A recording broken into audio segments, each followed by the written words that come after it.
Hello, everyone, and welcome to tonight's episode of Beginner Breakdown.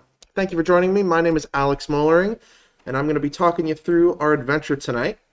And I have a fun one planned for you this evening. We're going to be talking about combinations. Combinations are when you use different tactics, strategies, and ideas and put them together. And so last week, I looked at a lot of different games and different ideas, and that was, I think, cool. But this one, my plan is we're going to work through a whole bunch of different tactics and all put it together to work on one final game. So let's start at the very beginning. Now, this is a super, super basic idea that you see before you right here. Many of you are going to be familiar with it. It's called a back rank. And the idea is simple, right? When we have a king who is stuck behind their pawns on this last rank, when we're looking at the board, right, we have the ranks, which are these horizontal lines, and the files, which are the vertical ones. And so when a king is on this last rank here, whether it's the first or the eighth, and stuck behind usually their pawns, but it could be something else, and we have an ability to attack everything in this row, that's going to be a back rank. So in this position, white to move rook to e8 is going to be checkmate because we have hit the king where it hurts. There's no escape square, and the king's own pawns are blocking freedom. So again, super, super basic, but we're going to build up. And we're going to see how if we can start putting these really basic elementary ideas together, it's going to get a little more complicated. All right, so here's our next example. It's white to move. Anybody in the audience or the chat have any suggestions for how to proceed? Again, not super complicated, but you got to start somewhere.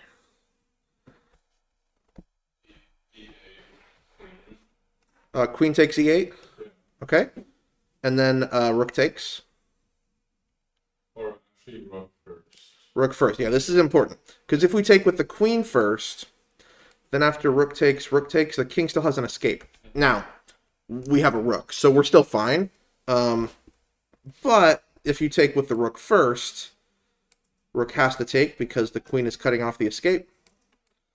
And when the queen takes, it's the same idea, right? The king is back ranked because all of these squares are cut off, and the queen is cutting off this final escape square as well, whereas the rook wouldn't have done that. So, okay, so now we put a little bit more together, right? We can see that we can look at a few different pieces attacking the same square, and the same back rank pattern is available even though, right, the king isn't completely covered because we can use the queen to cover it back. All right, let's move to the next one, a little more complicated, but still shouldn't be too hard. Black to move. How should we proceed from here?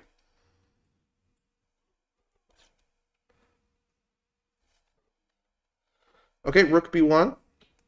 And the problem for white here is, again, this in a regular game, I mean, Rook B1 looks like a normal move, but white might not even realize what a big problem it is, right? Because it looks like the king has plenty of space. But if we really get down to it, the king's in a lot of trouble. This knight is cutting off this key square. The bishop is cutting off this key square. The pawn's in the way, and the rook is hitting the rest. So you have to block. Only one move to do so. And checkmate. So again, not too simple, but we got to start out really solid. We're kind of building up a tower. We got to start from the bottom. Okay, so we have the back rank pretty well recognized. The king is cut off from moving up, whether by their own pieces or ours. And we have one piece that hits in a straight horizontal line that's going to come in and take out the king. Okay, here's the next piece we got to put in. Discovered check. So a discovery, just in general, is anytime you move a piece and the piece behind it is released doing an attack. So in this case, again, shouldn't be too hard. Can anybody find our discovered check here? 95. Yeah. Again, don't worry. We'll get a little more advanced here, but the idea with 95 is we get to attack the queen and the king, so they have to deal with the threat on the king. The rook attacking, this is the discovery, but the fact that it's a check makes it even worse, because you either are just going to lose the queen,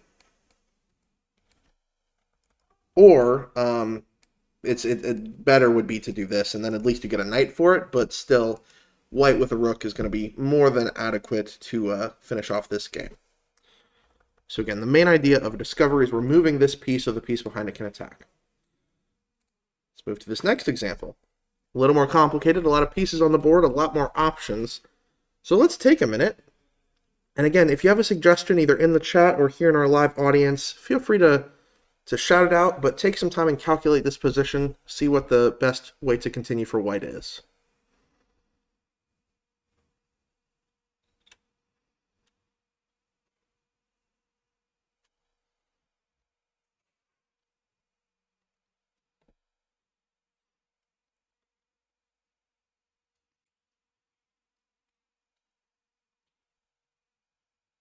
Anyone have any suggestions? How should we play?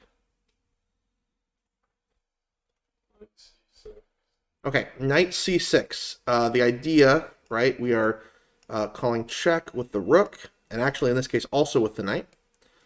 All right, in this position I have two options. Let's just say I go to f7. Okay, and I'll take back with the rook. And now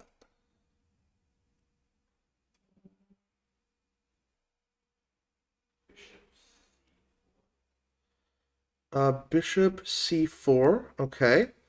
Looks like well, I could push this pawn. Yeah, let's do that.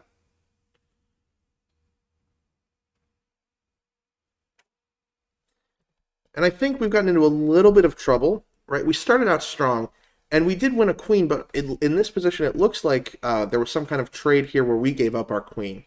So if we actually count the pieces in this variation, it's kind of weird. I think black's actually winning by very slightly, right? We both have two rooks. We both have two bishops. We both have a knight. And black just has these extra two pawns. So, believe it or not, black's actually surviving in this variation. So let's try something else. How can we maximize the power of our discovery? The queen is nice, but amazingly, it's not quite enough.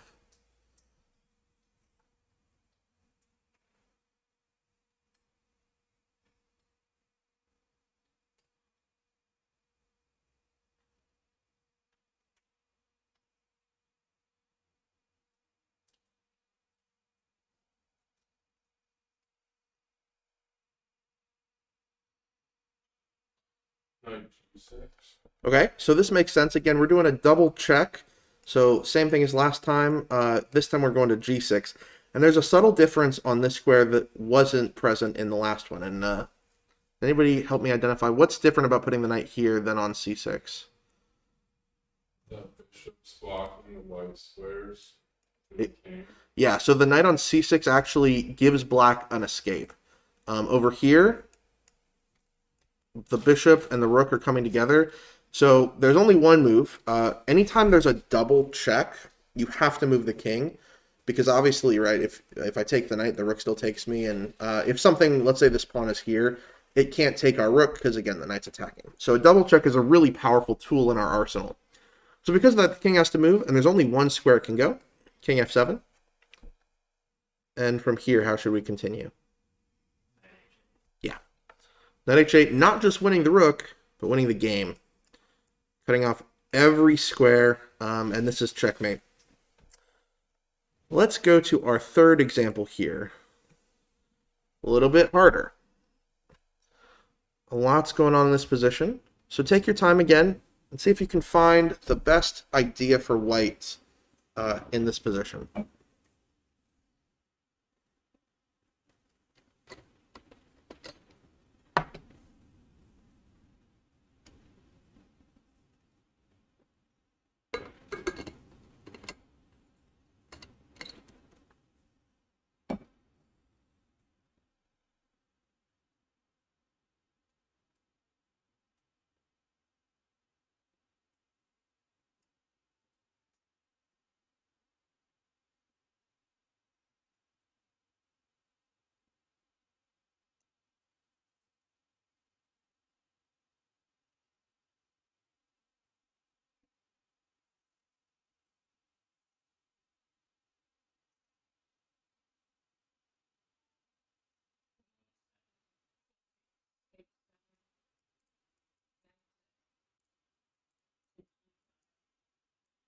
Okay, knight g5. I will bring the king back to h8.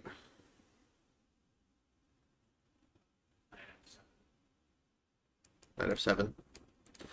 Yeah, so this is a queen sacrifice, and there's no other way to make progress in this position, amazingly. Yeah, and again, we can't take this piece as much as we'd like to because it's a double check, right? The bishop is the one also involved. We only have one move here, right? The pawn and the bishop are cutting off everything else. And now knight f7. Forking the king and queen, and more importantly, winning the game. So we now have two tools here, two tactical ideas in our arsenal. We have the back rank, we have the discovered check. We're going to add a third one in here. This one's going to, again, we're going to keep slowly ramping up the difficulty. But we're going to start easy. Then, familiar with this position? Yeah, I'm seeing some nods from the audience. Obviously, the move here is rook to d8. Does anyone know what this is called? This mating pattern? Sorry? Corner mate, I think, is something slightly different. This is actually called the Opera Mate, and it's named after the really famous game with Paul Morphy, the Morphy's Opera House, which we may look at another day, but we'll actually see that example coming up here. But the idea is the rook and the bishop work together to cut off basically every square the king can go. Usually there's one left, so something else has to cover that, either their own piece or one of ours. But this is another really powerful tool that we're going to add in with our back rank and our discovered check. Okay. Black to move in this position and see if we can find a winning idea.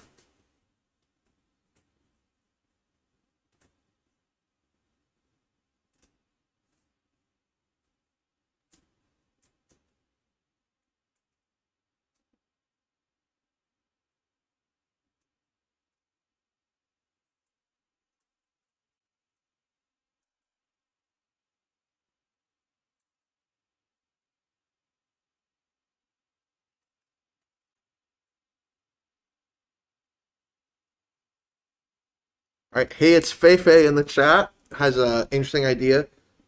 Anyone in the audience want to take a shot? Yeah, you can see. Oh, you can see the chat. Well, yeah, Queen D1. So great job.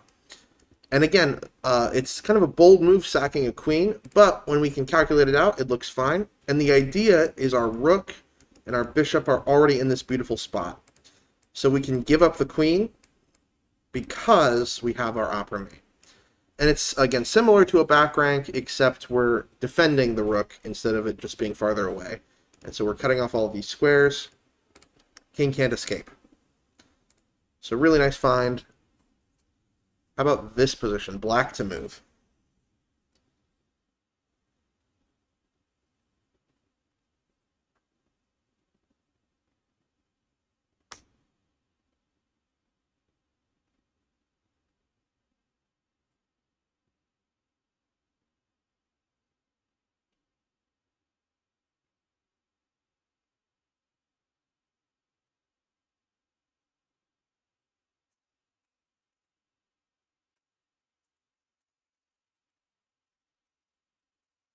Any ideas here for our hero black?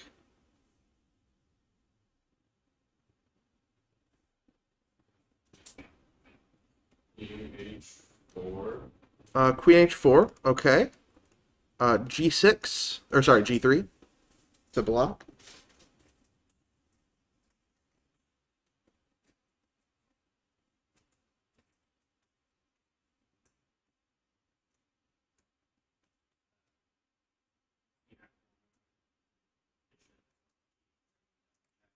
Yeah. So this one is an interesting idea. There's actually a different pattern that this is based around. Probably a better move is actually to move away, because if G6, we can get this nice fork. But even stronger is what you said. Yeah, Queen F1.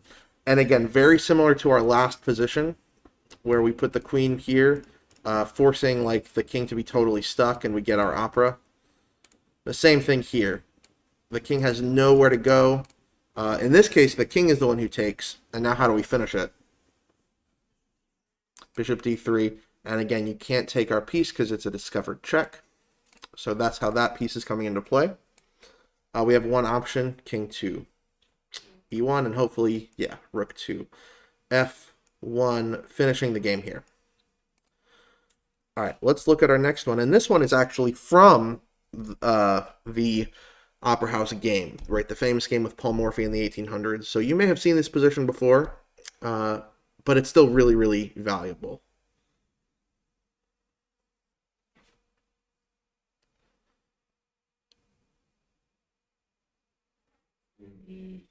E8.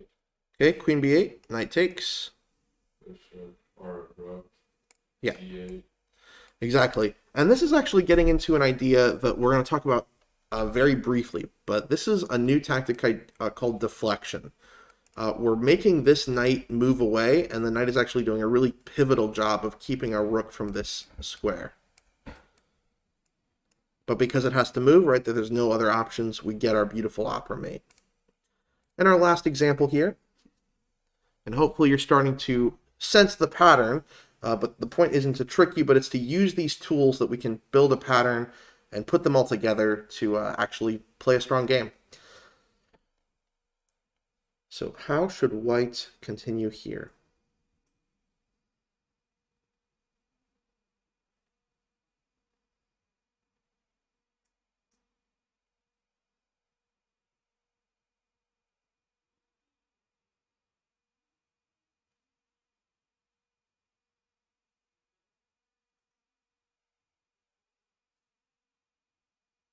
Queen D8. Okay, queen d8, only option is I'm going to take it. Then bishop A5. Yeah, bishop a5, and we're setting up the rook and bishop. And there's no tricky ideas. I can't take the bishop. I can't block it because it's, again, double check. This really, really critical idea. So in this position, the king has to move, and wherever you move, it doesn't make a difference. The rook is coming to d8. Okay, so we now have three tools in our toolkit. We have the back rank, discovered check, and also sort of double check, and this opera mate. We're going to add, I believe, two more, sort of three more, but two more main ideas. And this one is the one we were just talking about a moment ago. This is deflection. And we're going to talk about this and then another concept called undermining. Does anybody in the audience know what deflection or undermining are? I sort of explained deflection, but... Moving a defender.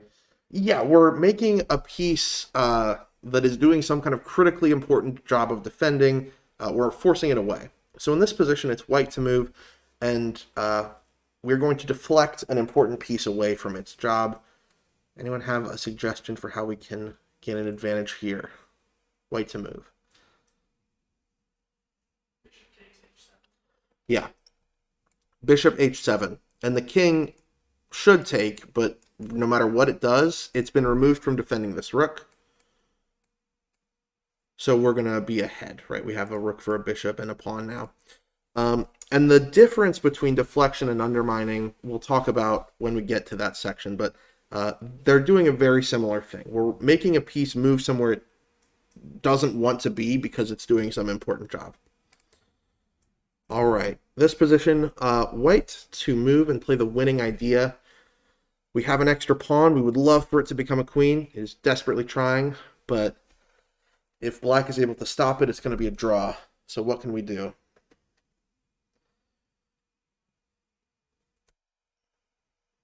Rook A3. Rook A3 check. Okay. King probably B4.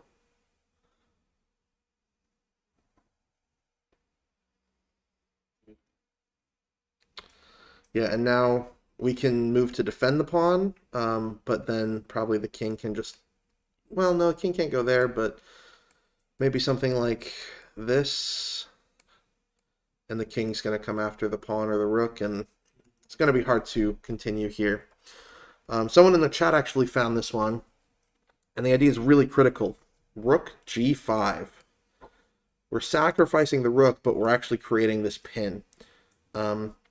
So the rook is now tied down. It can't move off this rank.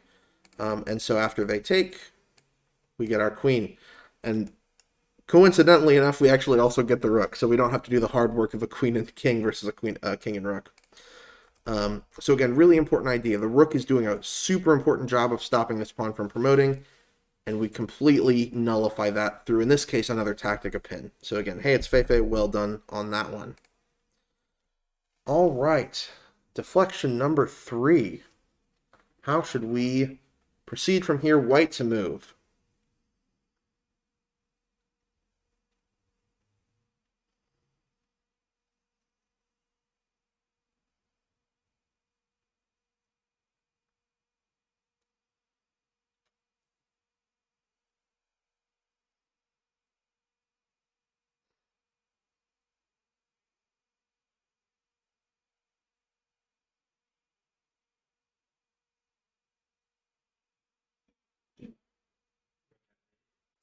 Okay, rook to f8. Kind of an opera pattern, right? Our queen and rook instead of the bishop and rook. No other option, so queen has to take. Yeah. We have our rook and queen doing a lot of work, putting pressure on the king here, but we can't do it because our queen's keeping us occupied. So we deflect it away. We force the queen to move. Obviously, king can't take. And after the queen moves, it's no longer defending our critical square, and we get checkmate. So again, deflection is a super, super important tool, and it's not always easy to see, but hopefully we can build some of that pattern recognition. Okay, another kind of complicated one, but we have white to move here.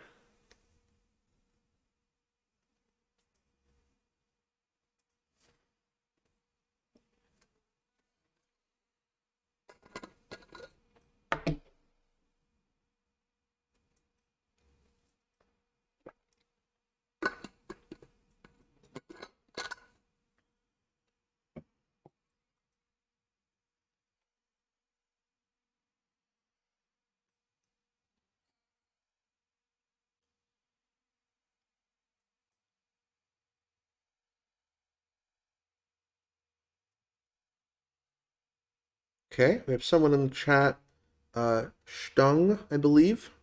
Queen takes g7 is our suggestion. Okay, I believe we could follow that with knight takes. And what's your follow-up?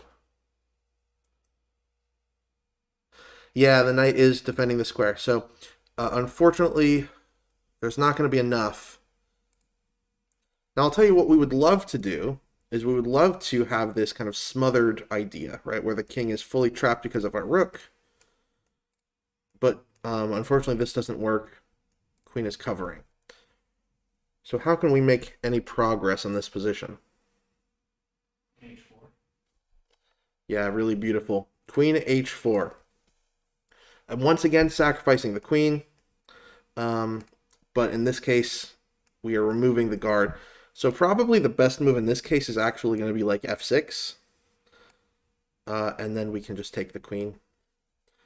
Now, if you wanted to play knight takes queen, which looks fine, it actually doesn't work because they're just going to get ours as well, and it's going to be a big trade. So we have to play here, give up our queen, and they either lose the game or they lose their queen. So that's deflection. Again, we're forcing a piece away from this key square it's defending. Undermining is a very similar idea, but the difference is we're actually going to take the piece instead of forcing it away. So in this position, it's white to move. How can we gain an advantage here?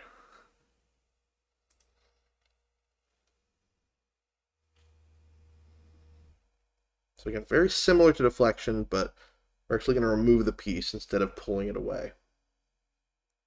Queen takes h5. Yeah, queen h5. And the knight is doing this really important job of defending the bishop. So after takes, pawn takes.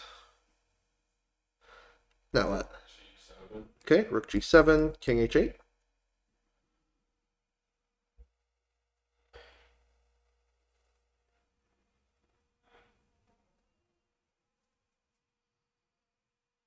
G6.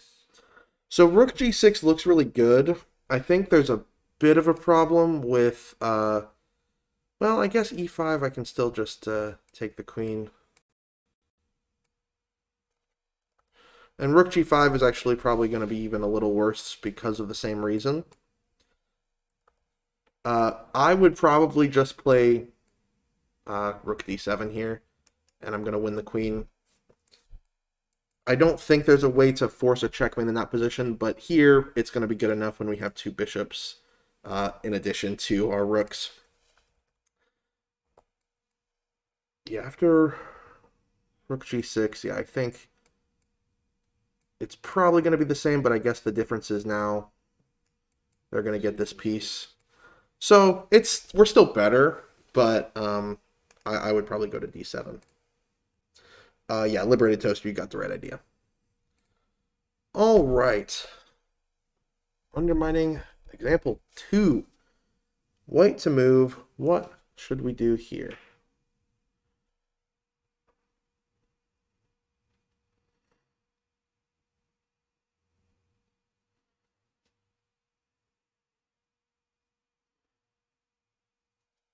Rook E8. Yeah. Rook e8, again, we're looking at what is the most important square here. Our queen and our knight are attacking, but it's defended, so let's remove the defender. Probably, like, obviously, if you take the rook with either piece, it is checkmate. So probably the best you can do is check, and then, I don't know, maybe g6. But even this I don't think is going to ultimately work. We can play something like this, and we're going to win at least the rook, if not more. So yeah, the idea is we're really critically removing this defender of our pawn. All right. Next one, and then we have 2 more examples here of undermining, and then we're going to start to see how this is coming together.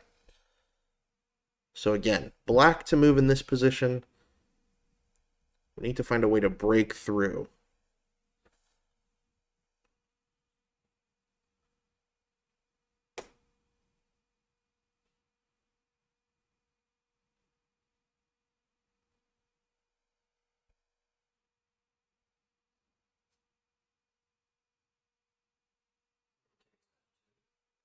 Rook f2, okay. I will take back with the rook.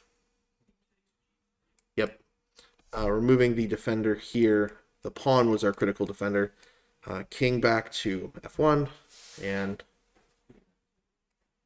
yeah, beautiful checkmate. Finishing it off, and it's not going to change if you go back. This is now just checkmate. So yeah, it's part of this undermining and deflection business is we have to understand what are the really critical points that if we could remove one piece, man, this is the piece to do. You have to take that. What happens if you take with what happens if you take with? What do you mean? like if you take that pawn with the black? Oh yeah. Well, the difference here is it's not check. So we're giving them the option to what should white do here? Take it back. Well, if they take it back, it's going to be exactly the same, right? Or no, sorry, the knight's defending this pawn. Oh yeah, you're right. Sorry, bishop, queen, and this is going to be exactly the same, but there is a critical difference. They can't take with the rook, but they have a better move.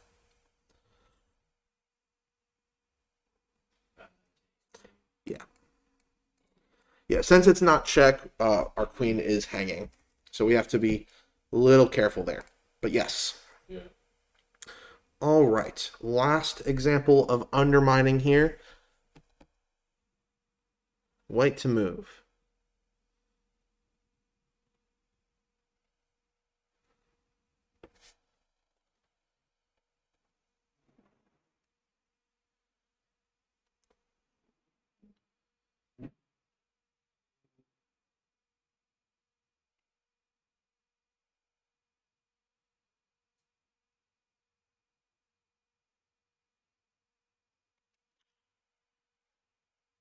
Yeah, hits Fifi, got it again.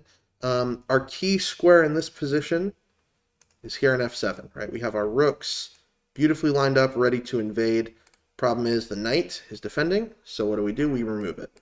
Queen takes f6. And now if you take back, rook takes, check, and checkmate, because the knight is guarding here on g6. And if you don't take, I'm not really sure what you do. I don't think it really matters.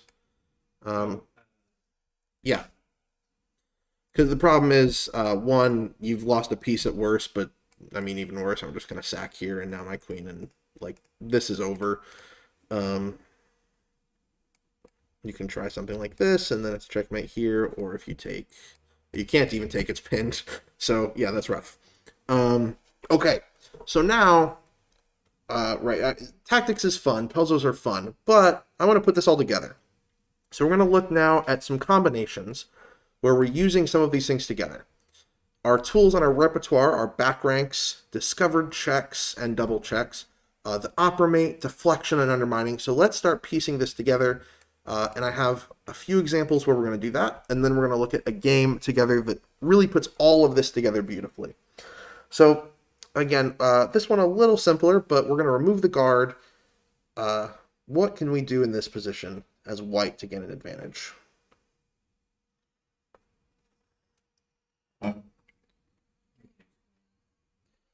Yeah, and you kind of have two options here. Queen takes queen is the best one, because now you just can't take it back, right? Because if you take it back, we have this back rank. So we did a deflection here, right? We took the queen and we didn't undermine the queen, we deflected the rook. So you probably just have to do something else, I don't know. You can also play rook e8 here, and it's going to do a similar thing, but the difference is they got a rook, and I don't like giving away things, so I would rather have a rook and a queen. Yeah, Liberated Toaster, I'll quickly go back for you, but the idea of the opera mate is it's based on Morphy's famous opera game, and it's this pattern where the bishop and the rook are kind of working together to cover all of these squares. So this is the opera mate pattern. All right, so back to where we were. So we remove the guard. What if we do queen to d7? Queen d7. Yeah, I mean, this looks good. We're threatening checkmate, right? I wonder... Like, I mean, this is... Well, I think you give the opportunity just to play h6, right? And lessen the tension. And, like, we can still trade, but now I don't think we're getting anything out of it. So, yeah, definitely best move is take the queen, and second best is to force the rook away. But either case, we're making this piece... it's doing too much. It's overworked. Yeah. All right, black to move. How can we gain an advantage in this position? So it might be a little more complicated. So take some time if you need to.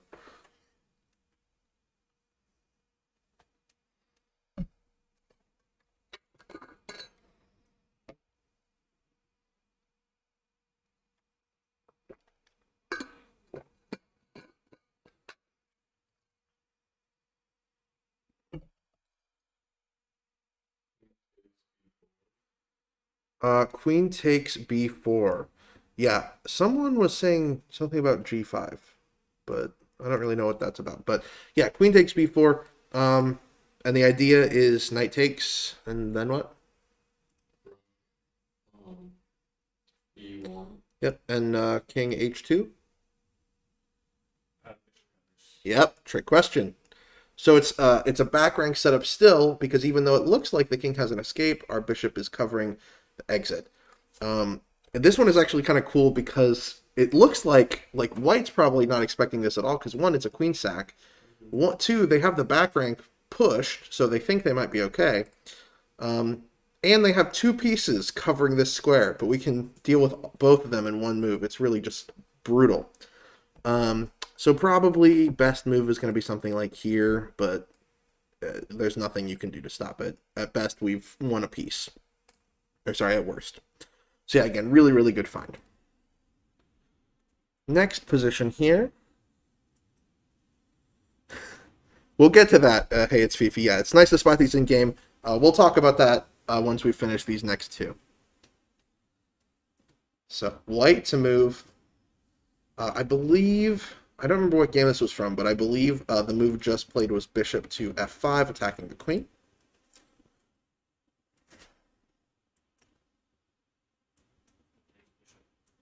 Yeah, queen takes bishop. Kind of simple idea here, right? We've seen this before. And the queen now deflected, it's tied down, defending the crucial back rank square and the queen. And so, yeah, this is just very unfortunate. White has just won a piece. And finally here.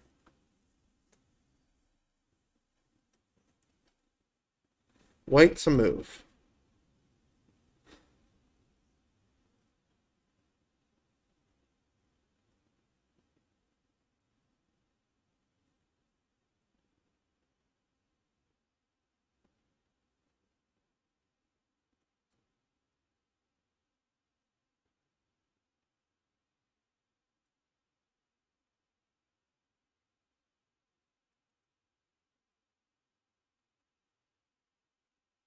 This is a harder one. There's a lot going on, but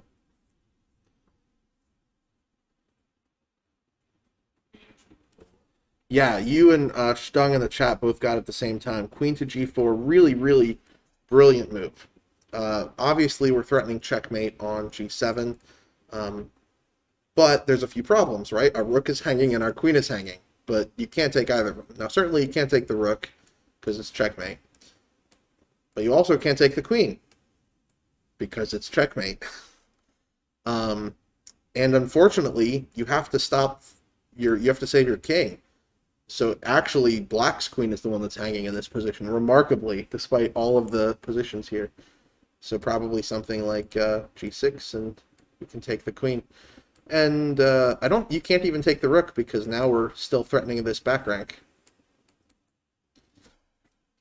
So really, really brutal. But yeah, great find, queen to g4.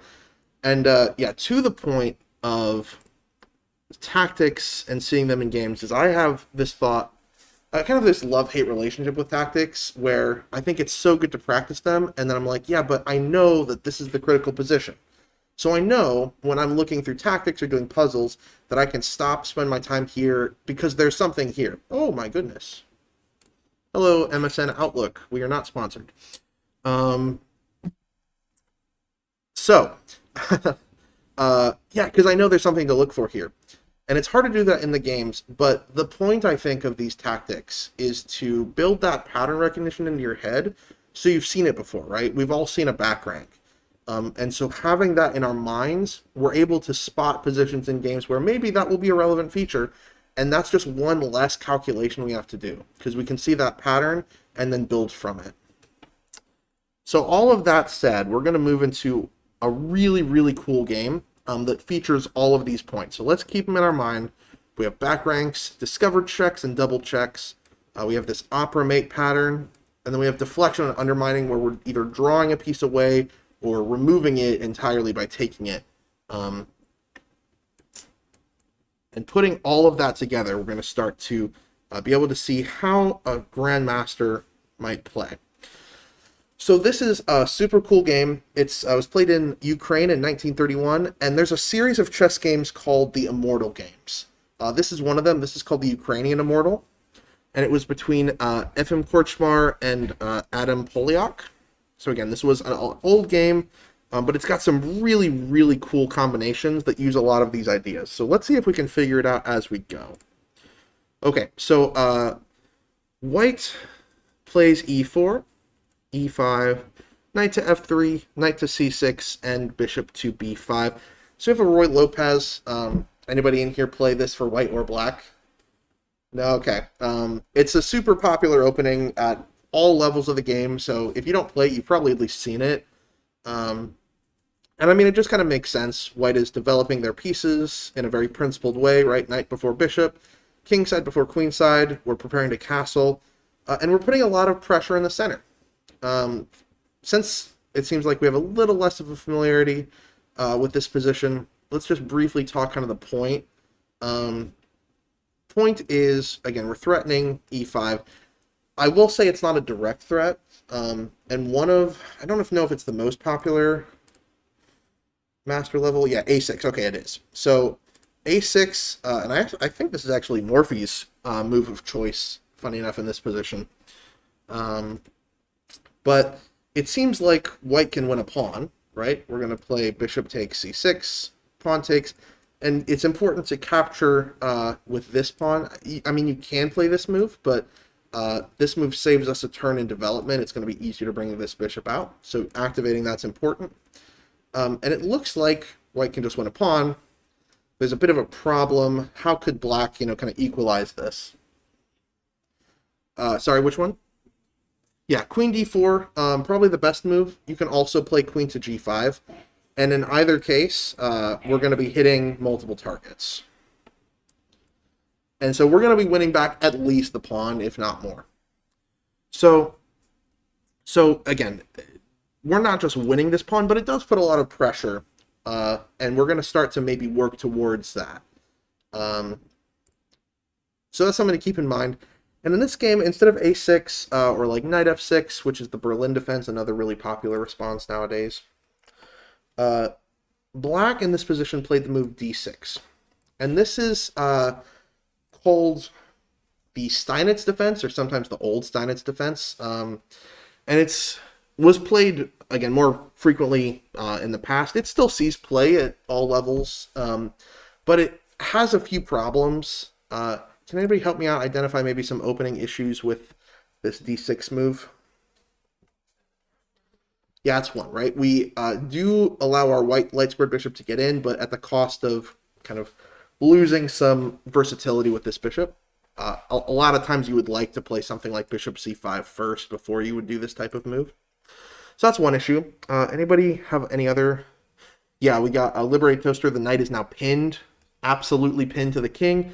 So now we have alleviated some of the tension with our pawn, but maybe this knight is going to be a little more problematic. And actually, because of this, it actually allows white to play really, really quickly with the move d4, right? And we're threatening, now there is a serious threat on e5, because we can capture eventually with our knight against this pinned piece and maybe cause some problems. We're also making a big threat of just playing d5. And, black can maybe have some counterplay with, again, a6 if that happens, but it's going to be uncomfortable. White's definitely going to enjoy these pawns advanced. So because of that, black really is forced into one of two options here. In this position, you're either going to break the pin or you're going to take the pawn. In the game, we have bishop to d7. Taking the pawn is doable. To me, it looks maybe a little drawish, right? The knight's going to come in, and then the bishop's going to come, and it's going to be kind of the same. But instead, yeah, we have bishop to d7. And now just some kind of really moves that just make sense continue from here. White plays knight to c3 and knight to f6, so we're developing our pieces. Castle, and then we have a big exchange. Knight takes d4, bishop takes, queen takes, knight takes, pawn takes, queen takes. So huge exchange there. And in the end, I would say white comes out a little bit better. Just because we have a little more center control, and our pieces are easier to develop, right? This d6 pawn is still interfering with the bishop, versus our bishop really has a lot of versatility, a lot of options. All of these squares look great. Plus, we are already castled, so that's one less developing style move needed from white. But it's obviously not like white's not winning here. It's just a slight advantage. Bishop e7, developing the last piece. Rook to d1, and black castles. And in this position, white plays a really, really strong move. So does anyone have a suggestion for what white should do to continue? It's the best move in this position.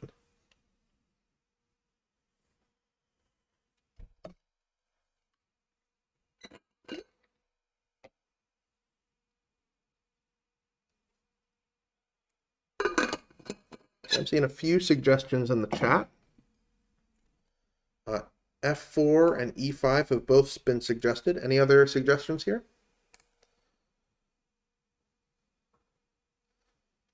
Well, let's take a look at those. F4, I do like. Some of the point is maybe you're preparing to play E5 and you're supporting it with this pawn. I think E5 is a little better. One, because we don't need F4. Yeah, like MYC 613, like you said. E5 can't be taken. We have the queen and rook together, and it's forming a pin, right? Should they take, which would be a blunder, queen takes, knight takes, rook takes.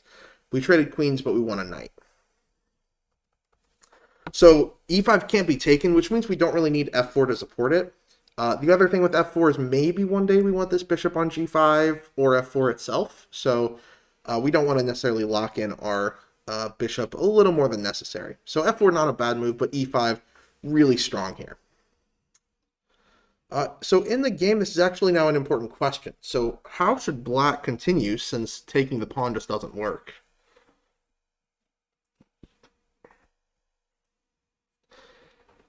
What would you do if you were in black's position here?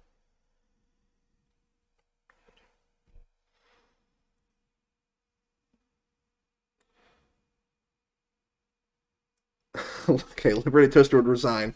Well, this is not, White maybe has an advantage, but we gotta play these things out. Let's not resign so early. We gotta move the knight. Yeah, we don't want to lose this piece, but where do we put it? E8 has been suggested. Probably, I mean, I guess you could play knight to H5, but I don't really want to put mine on the edge of the board. G4 seems like an option. Yeah, Stung suggested knight G4.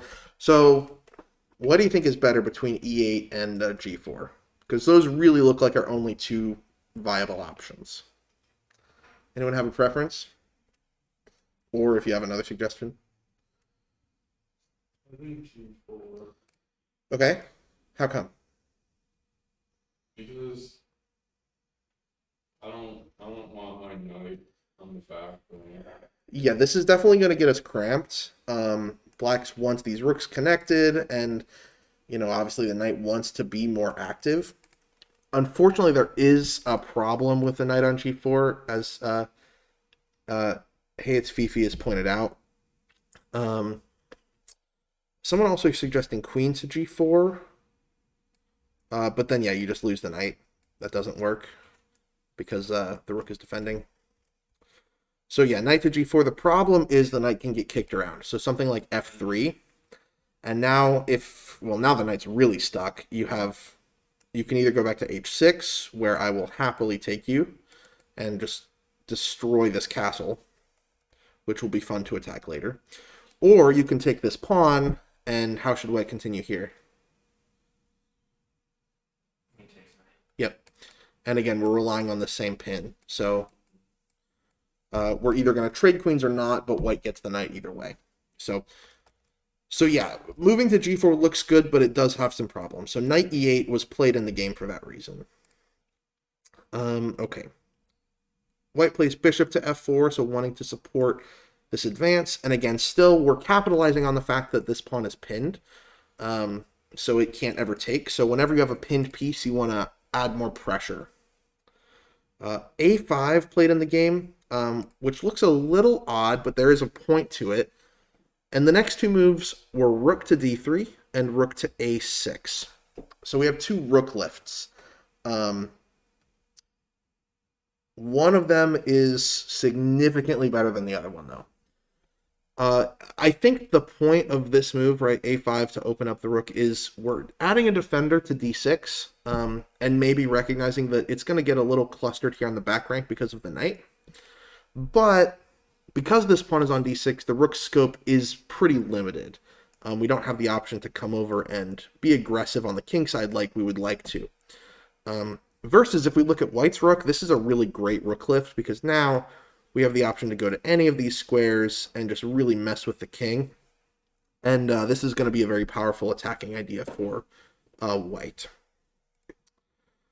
So continuing from here, so we just have the rook lifts, rook to E1, queen comes to F5.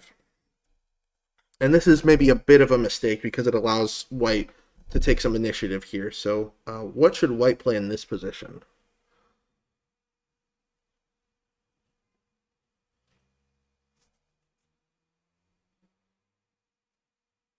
What might you play if you were white?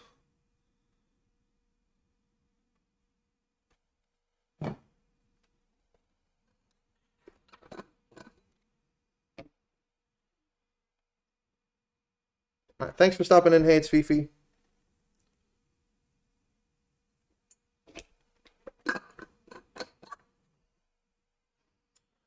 Yeah, MIC 613 suggesting knight d5.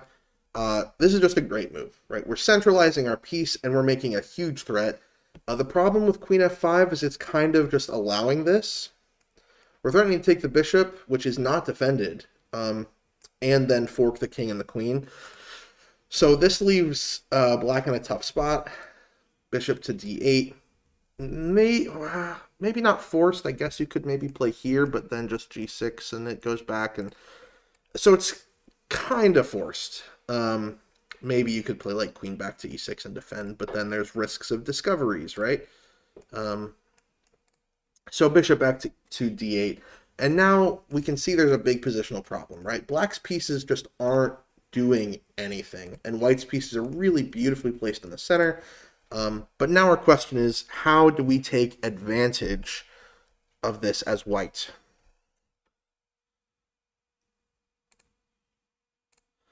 So in this position, I'll show you the next move. We have pawn takes pawn, which normally, I think it's fair because, right, the pin's not there anymore, so there's not really a point to holding on to this tension. And it's actually important that we do this because white wants to not really mess with this. This isn't what's important. But we want to open up the queen. Because now our queen and our lifted rook can start to make some really significant threats. Knight takes pawn. Probably with the idea that, one, we want to get our piece more active. And if we take with the pawn, then our rook is stuck again. So knight takes makes sense to me. And then we have, I believe, rook to g3. And yeah, like I said, with this pawn out of the way, now we have a checkmate threat.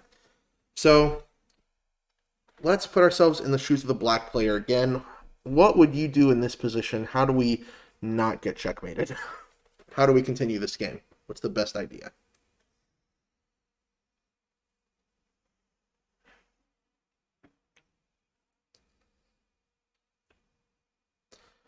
Bishop f6 with a definite question mark from Bravanel 777. Yeah, problem here is there's too much attacking, right? This pawn is pinned, so it's not actually a defender. So if we can just take this piece, and if you take with the queen, then you just lost your queen. So bishop f6, not quite it. F6 suggested. I believe this is what was played in the game.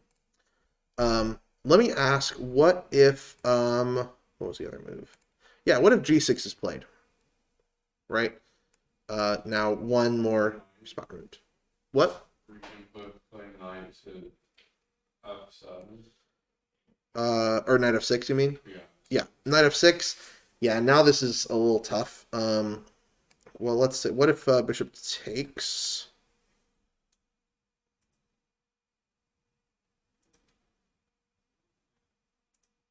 How do you continue from here?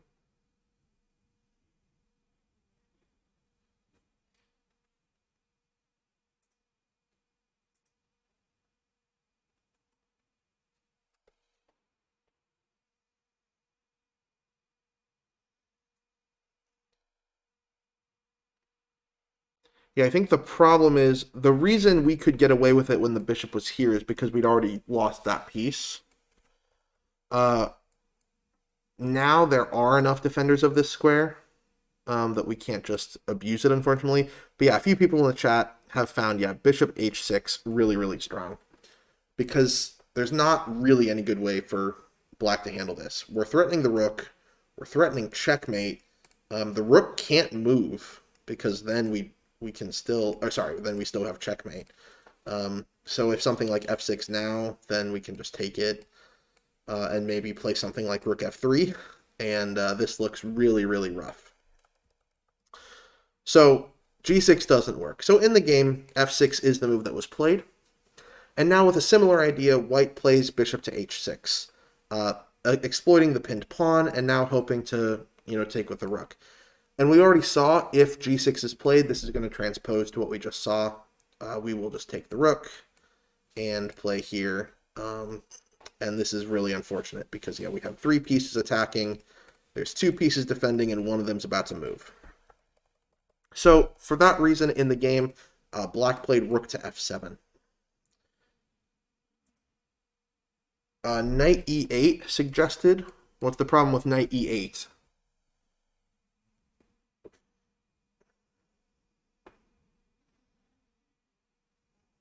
How should white continue here?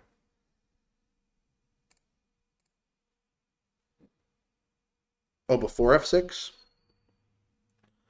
Well, I think in this position, we'll start with this one. I think the problem here, I wonder if we can just take this, right? I think we can do our deflection. And after rook takes, rook, or maybe even bishop takes here. No, you have to do rook because there's a back rank threat against us. This is going to be interesting. I'm not sure. I'm not confident, but I know there is a problem with it. Before f6, knight back to e8 here is what you're saying. Well, here we just take it because we're threatening checkmate if you take back. So this one would be a deflection. Okay, but let's get back to our game. So rook f7. And this is where all of it comes together. I'm going to show you this move because I would never find it. Really incredible move from white here. Knight to b4. Just fully sacrificing the knight. But the point is, we're looking at all these tactics together. And we're going to do some deflection. We're going to do some undermining. And we're going to threaten some back ranks. So here's our back rank threat. A lot is happening. So after pawn takes knight, does anyone see how white can continue to get an advantage? Queen takes knight. Beautiful. Absolutely beautiful. And now, there's really nothing. If you take with the rook or the pawn, the result is the same. Check. Check. Really, really unfortunate for black there. And all that comes from this deflection, right? And this back rank threat. So, okay, so that you can't take with the rook or the pawn. So what if something like bishop e7 is played? Well, we can just take it.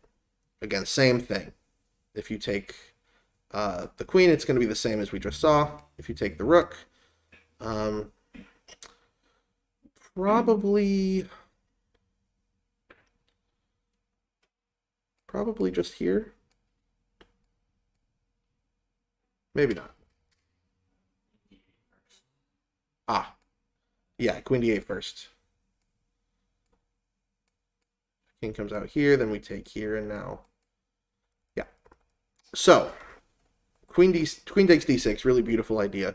So in the game, what was played was queen to d7, and another just kind of shocking move, queen to d5, playing off the same idea. We've pinned the rook, and the queen cannot leave, right? It's tied to this square. So we are kind of threatening to deflect the queen. Okay, so if the queen takes, it's kind of the same story. If king h8 is played, what should we do here?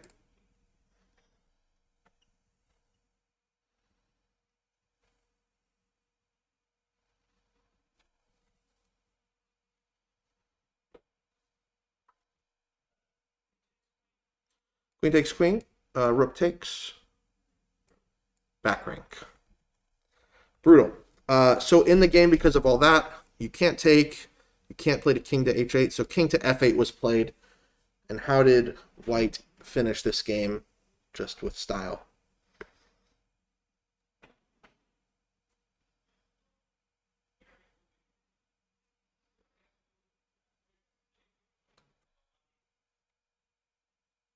Any suggestions here?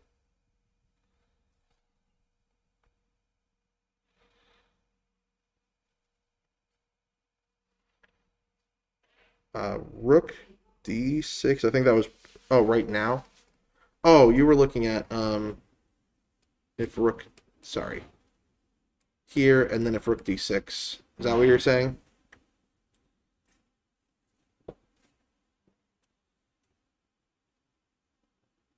Then we just take here because the rook is pinned. So queen D5, king F8. The idea here, I think somebody said it. Rook takes G7, and the problem is we're going to discover this check. In the game, we had queen takes D5, but if rook takes, then we just take the queen and the rook is pinned. And if rook to D6, right? This was kind of the question: is rook takes F7, checkmate. So in the game, queen to D5, and our last variation. How do you get checkmate from here? White to win, I think, in 3 or 4?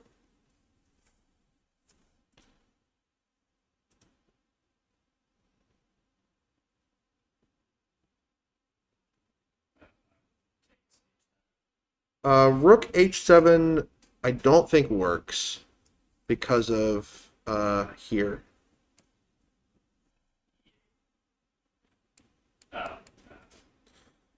So there's a more better move than rook takes H7. Yeah, rook G8. Because we need to keep the king tied here. After rook G8, now your idea does work. And we have our beautiful opera conclusion. So, really beautiful game, and hopefully you were able to follow some of those ideas a little better because we were able to put together, right, our back rank theme, our discovered checks, double checks, this opera mate, and our deflection and undermining. And it's not always easy, obviously. Some of these moves are just incredible. Knight to b4 is a brilliancy. But being able to see these ideas hopefully can help you recognize in your own game some of these patterns. So again, thank you for joining, everybody. It's been awesome teaching with you. And I hope to see you again next time.